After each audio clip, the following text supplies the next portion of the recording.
Bismillahirrahmanirrahim. Assalamu alaikum. Welcome to Spear Group of Colleges Learning Management System, Dera Ghazi Khan campus. Today we are discussing the first year biology chapter number 4 and chapter name is the cell. Topic of our discussion is cell wall and cytoplasm. And this topic is located on textbook at page number 51 to 52. Cell wall क्या होती है और cytoplasm क्या है, इसको आज हमने discuss करना है डिटेल के साथ. करते हैं toward cell wall. Cell wall जो है ये प्लांट्स के अंदर मौजूद होती है, फंजाई में मौजूद होती है, ये सेल मेम्ब्रेन या प्लाज्मा मेम्ब्रेन के बाहर मौजूद होती है. और ये क्या करती है, सपोर्ट प्रोवाइड करती है, जिसकी वजह से ये क्योंकि हार्ड होती है दैट्स वाई ये शेप प्रोवाइड करती है टू सेल. सबसे पहले देखते हैं what is the definition of cell wall. Cell wall is the outer most boundary in most of the plant cells. और इसके अलावा ये फंजाई या प्रोकैरियोट्स में भी मौजूद होती है, प्लाज्मा मेम्ब्रेन के भी बाहर मौजूद होती है. ये यहाँ पे आपको नज़र आ रहा है. इसकी ना फर्दर डिफरेंट लेयर्स होती हैं, उन लेयर्स को हमें डिस्कस करना है, जैसे middle lamella, primary wall, secondary wall etcetera. इन सबको हम डिटेल के साथ डिस्कस करेंगे. पहले हमने देखा इसका इंट्रोडक्शन के what's the definition of cell wall. Further हम ये देखते हैं कि इसमें डिफरेंस क्या होता है. जो प्लांट्स के अंदर सेल वॉल है, जो प्रोकैरियोट्स में सेल वॉल है या फंजाई के अंदर सेल वॉल है, उनमें डिफरेंस ये है कि उनके अंदर स्ट्रक्चर का डिफरेंस होता है और केमिकल कंपोजिशन का डिफरेंस होता है. प्लांट्स के अंदर उनकी कंपोजिशन और होती है, प्रोकैरियोट्स में और होती है और फंजाई में और होती है. इसका स्ट्रक्चर का भी थोड़ा सा डिफरेंस होता है. अब हम देखते हैं हाउ इट फॉर्म्स, किस तरह से ये मेम्ब्रेन बनी हुई होती है, किस चीज़ की बनी हुई होती है. तो it is secreted by protoplasm of the cell. जो सेल के अंदर प्रोटोप्लाज्म होता है ना, nucleus and cytoplasm, both collectively known as protoplasm. अगर हम किसी भी सेल में से प्लाज्मा मेम्ब्रेन को रिमूव कर दें या उसको एक्सक्लूड कर दें, इंक्लूड ना करें, तो साइटोप्लाज्म और न्यूक्लियस इन दोनों को हम कलेक्टिवली प्रोटोप्लाज्म कहते हैं. तो सेल वॉल प्रोटोप्लाज्म बनाता है. It's thickness varies in different cells of the plants. इसकी थिकनेस वेरी करती रहती है. आप देखते हो ना, दरख्त होते हैं, दरख्त इतने थिक होते हैं तो इट मीन दैट कि उनके अंदर जो सेल वॉल होती है वो बहुत ज़्यादा थिक होती है. तो जो आपको एक घास नज़र आता है बहुत सॉफ्ट सा होता है, इट मीन दैट उसमें सेल वॉल बहुत ही थिन होती है. तो इसकी जो थिकनेस होती है वो वेरी करती रहती है फ्रॉम सेल टू सेल. अब जब हम लेयर्स की बात करते हैं तो सेल वॉल की 3 लेयर्स होती हैं, primary, secondary and middle lamella. Primary wall होती है, एक सेकेंडरी वॉल होती है और एक मिडल लेमिला होता है. वो कहाँ कहाँ मौजूद होती हैं वो हमने देखने हैं. इन लेयर्स की डिटेल देखें. सबसे पहले है middle lamella. Middle lamella is to be formed in between of the primary of the neighbouring cells. बहुत सारे सेल्स हैं और बहुत सारे सेल्स एक दूसरे से कनेक्टेड होते हैं मिडल लेमिला के ज़रिए. बहुत सारे सेल्स एक दूसरे से कनेक्टेड होते हैं मिडल लेमिला के ज़रिए. तो इसी तरह से जैसे कोई भी चीज़ होती है ना, बहुत सारे मटेरियल हो एक दूसरे से जुड़ा हुआ होता है किसी मटेरियल से, तो वो मटेरियल मिडल लेमिला है. सपोज इसी तरह ही जो सेल वॉल होती है उसमें बहुत सारे जब सेल्स एक दूसरे से कनेक्टेड हों, तो वो जिस चीज़ से कनेक्टेड होते हैं ना, एक दूसरे सेल्स की कनेक्शन की बात हो रही है, तो वो मिडल लेमिला होता है. उसके बाद है primary cell wall. Primary cell wall is composed of cellulose and some deposition of pectin and hemicellulose. हम अभी क्या देख रहे हैं, प्राइमरी सेल वॉल को, जो कि सेलुलोज या फिर पैक्टिन एंड हेमीसेलुलोज की बनी हुई. तो सेलुलोज क्या है, ये मॉलिक्यूल्स होते हैं जो कि पॉलीसेकेराइड है, ये क्रिस क्रॉस मैनर्स में अरेंज हुए होते हैं. Primary wall is a true wall and develops in newly growing cells. ये ट्रू वॉल होती है और ये थिन होती है. मिडल लेमिला सेल्स को अटैच करती है. प्राइमरी वॉल जो होती है वो पहली कवरिंग होती है और ये थिन होती है. अब है secondary. Secondary form the inner surface. ये प्राइमरी के बाद आती है और ये थिक होती है. ये जितनी थिक होती है उसकी वजह से उतना ही प्लांट हार्ड या रिजिड होता है. अच्छा, तो स्टूडेंट्स आप यहाँ पर देख सकते हो डिफरेंट लेयर्स आपको नज़र आ रही होंगी प्लांट्स की सेल वॉल की. यहाँ पर आप देखिए तो ये आउटर मोस्ट जो है ये मिडल लेमिला है, जो कि एक सेल को दूसरे सेल से कनेक्ट करती है. बाहर वाली एक सेल को दूसरे से, फिर दूसरे को तीसरे से कनेक्ट करती है, वो मिडल लेमिला. मिडल लेमिला का मतलब ये मिडल इसलिए कहा गया क्योंकि ये सेल्स के दरमियान में है. बहुत सारे सेल्स हो, ये एक सेल आपको नज़र आ रहा है ना, ऐसे यहाँ पे बहुत सारे सेल्स हो ना, तो उनके दरमियान में है, दैट्स वाई इसको मिडल लेमिला कहते हैं. उसके बाद फोरेन से स्टार्ट हो जाती है, आपको जो बिल्कुल लाइट ग्रीन सी नज़र आ रही है दैट इज़ प्राइमरी वॉल.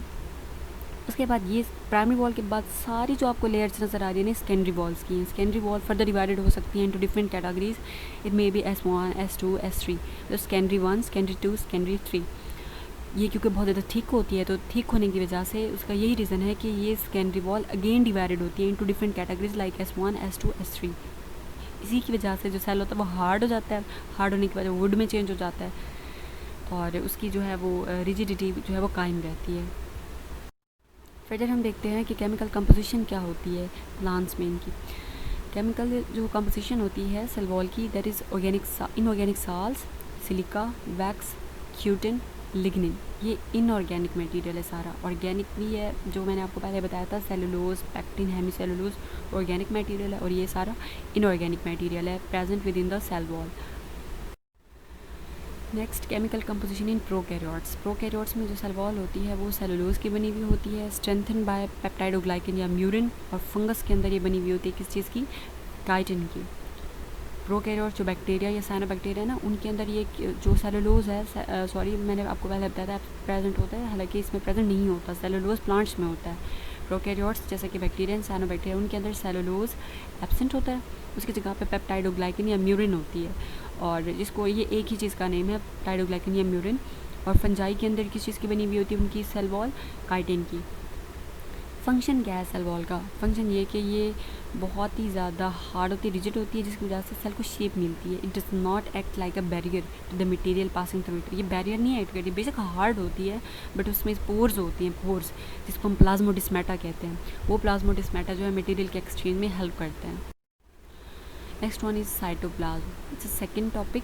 जब साइटोप्लाज्म को हम देखते हैं तो हमारे पास आ जाता है कि साइटोप्लाज्म को हम किस तरह डिफाइन कर सकते हैं। जो यूकैरियोटिक सेल्स होते हैं या प्रोकैरियोटिक सेल्स होते हैं, उनमें प्लाज्मा मेम्ब्रेन और जेनेटिक मटेरियल के दरमियान जो भी फ्लूइडिटी मटेरियल होता है, फ्लूइडी मटेरियल होता है, उसे हम साइटोप्लाज्म कहते हैं।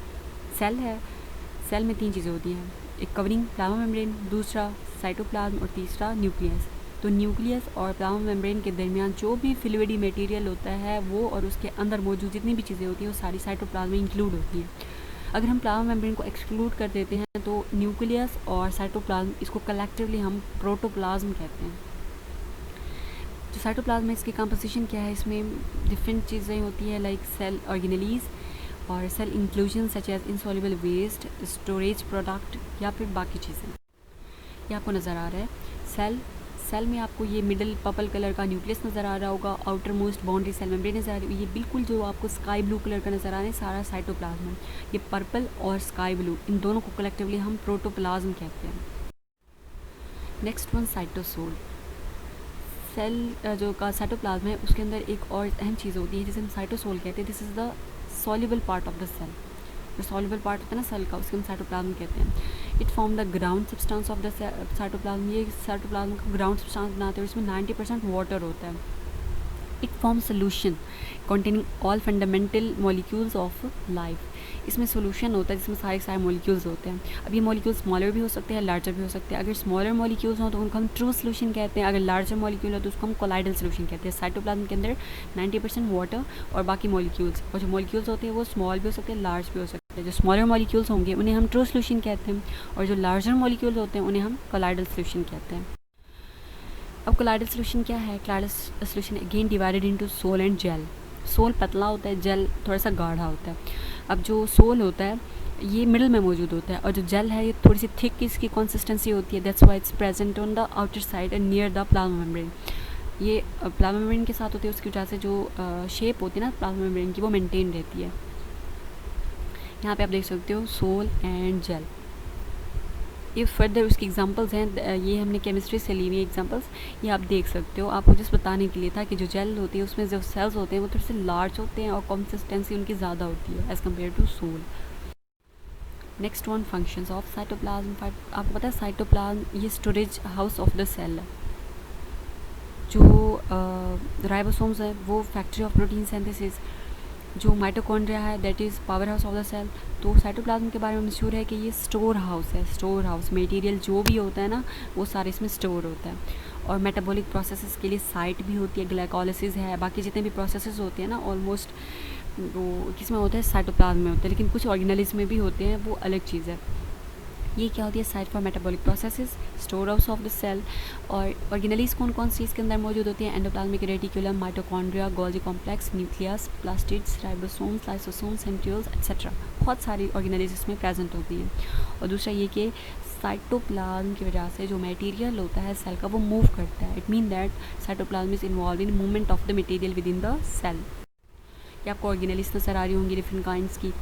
गोल्जी बॉडीज़ है, एंडोप्लाज्मिक रेटिकुलम है, ये रफ है, ये स्मूथ है, राइबोसोम्स है, न्यूक्लियस है, सेल मेम्ब्रेन है. ये सारी उसकी जो है आपको क्या नज़र आ रही है, सेल की ऑर्गेनेलिस.